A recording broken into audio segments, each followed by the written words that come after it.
Thank you, Mr. President.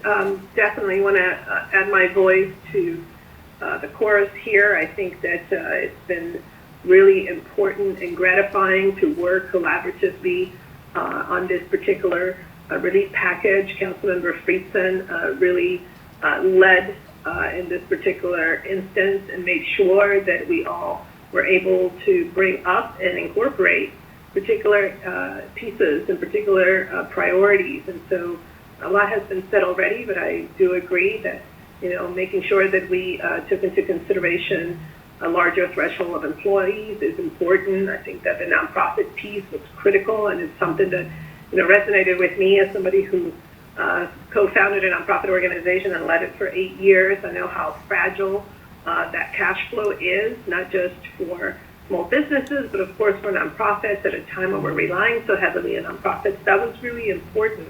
I want to also acknowledge that, yes, this is an initial relief package. We know, just like we learned from the Small Business Assistance Program in Wheaton, that we had to raise the threshold at some point because, businesses were starting to really utilize this. So I'm glad that we're able to, move quickly and be nimble about this, but knowing that we may have to come back and revisit and reconsider.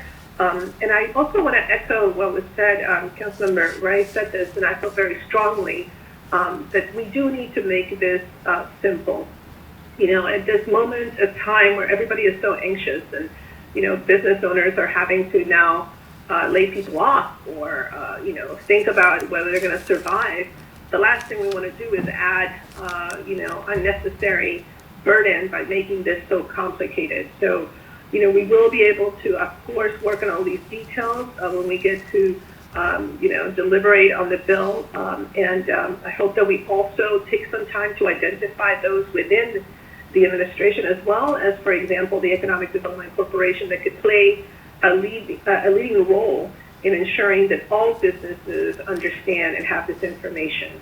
I'll just give us an example. I know that we have Daniel Parra at the Economic Development Corporation. This is a position that, I feel very strongly that we needed to have, mirroring what Prince George's County has.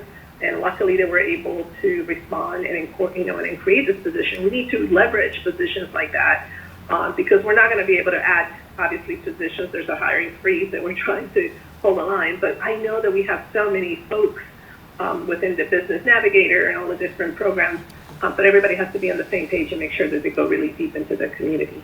So with that, I again want to really thank Councilmember Friedson. This is the council bill that we're introducing, but of course, it takes someone to, as it was said before, run with the ball and get us all on the same page and come up with a consensus around what we can do. Yes, it is true that we will need to continue to advocate at the federal and state level because we're not going to be able to do this ourselves. But local governments play a very, very big role, and I think that this is one example of how we are quickly responding, and we will continue to do more, no doubt. Thank you so much.